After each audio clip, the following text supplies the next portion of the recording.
Bonjour Marlo.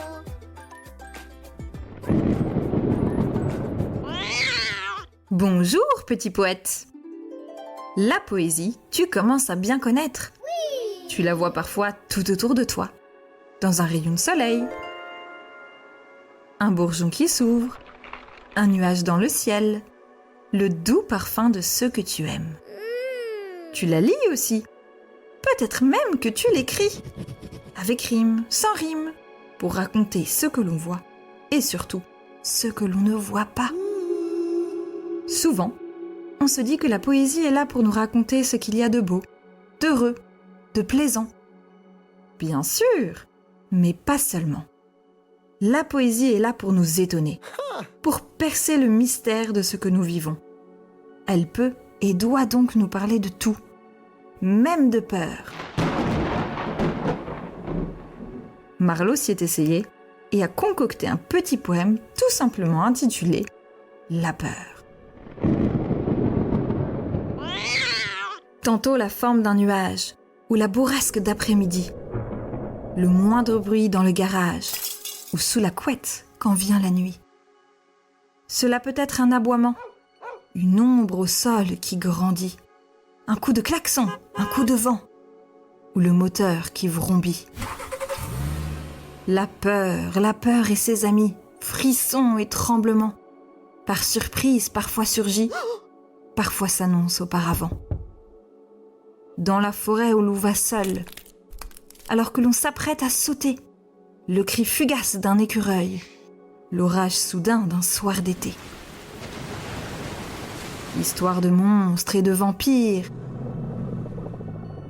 porte qui grince dans le couloir, s'imaginer alors le pire, se faire surprendre par un cauchemar. La peur et ses amis, frissons et tremblements, par surprise parfois surgit, parfois s'annonce auparavant. Que penses-tu de ce poème ? Nous avons tous peur. Et ici, je crois que Marlo a voulu mettre des mots sur cette émotion à la fois intime, c'est-à-dire qui se vit à l'intérieur de toi, et à la fois universelle, c'est-à-dire que nous partageons tous. Est-ce que tu as reconnu ta propre expérience dans les mots de Marlo ?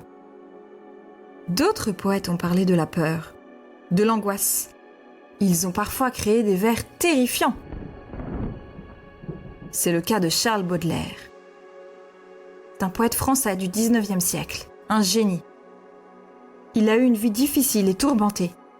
Il est d'ailleurs mort assez jeune. Mais il a un immense talent. Et dans les épreuves, il fait surgir la beauté de la poésie.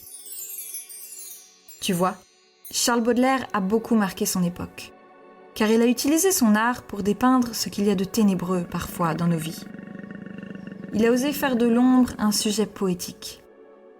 Grâce à cela, il montre que la poésie peut sublimer ce qu'il y a de sombre dans l'âme humaine. Elle met de la beauté là où il y a de la désolation. D'ailleurs, un de ses recueils les plus célèbres s'appelle « Les fleurs du mal ». Tu peux voir dans ce titre comme il allie beauté et noirceur. Je vais maintenant te lire un de ses poèmes où il parle de la peur, de l'angoisse. L'angoisse qui s'installe dans son cœur sans qu'il ne puisse lui tenir tête, qui devient maîtresse des lieux. Le poème est inquiétant pour te faire ressentir ce que Baudelaire lui-même ressent. C'est un poème difficile et sans doute ne comprendras-tu pas tout, mais tu devrais deviner l'inquiétude de l'atmosphère générale.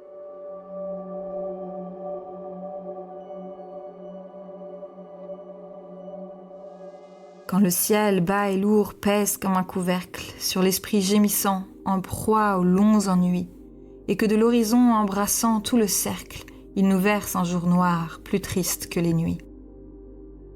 Quand la terre est changée en un cachot humide, où l'espérance, comme une chauve-souris, s'en va battant les murs de son aile timide et se cognant la tête à des plafonds pourris.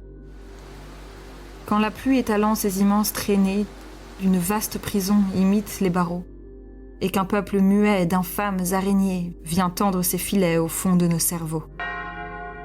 Des cloches tout à coup sautent avec furie et lancent vers le ciel un affreux hurlement, ainsi que des esprits errants et sans patrie qui se mettent à geindre opiniâtrement. Et de longs corbillards sans tambour ni musique défilent lentement dans mon âme. L'espoir, vaincu, pleure et l'angoisse atroce despotique sur mon crâne incliné plante son drapeau noir.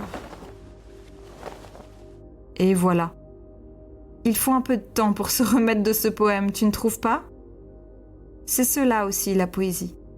Être interrogé et bousculé. Qu'en as-tu pensé ? Et pour ne pas te laisser sur ces vers ténébreux, que dirais-tu d'une blague de Marlowe ? Une blague de Marlowe. C'est parti!